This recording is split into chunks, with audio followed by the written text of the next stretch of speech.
بسم اللہ الرحمن الرحیم۔ تین دعائیں جو سلف نصیحت کیا کرتے تھے، میں ان کو دہرائے دیتا ہوں۔ ان تین دعاؤں کو کبھی نہ چھوڑنا۔ سب سے پہلی دعا، اللہم یا مقلب القلوب ثبت قلبی علی دینک، اے دلوں کے پھیرنے والے میرے دل کو دین پہ قائم رکھ۔ اللہم انی اسألک حسن الخاتمہ، اللہ میں تجھ سے اچھے خاتمے کا سوال کرتا ہوں۔ اللہم انی اسألک توبۃ نصوحہ قبل الموت، اللہ موت کی سختیوں سے پہلے مجھے توبۃ نصوح نصیب فرما دے۔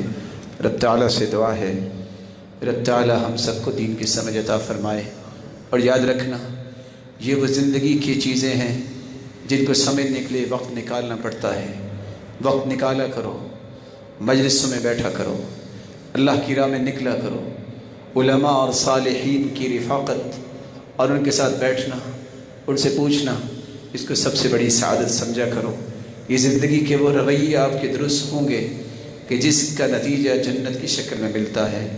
اللہ جلال سب کو توفیق سے نوازے۔ وآخر دعوانا الحمد للہ رب العالمین۔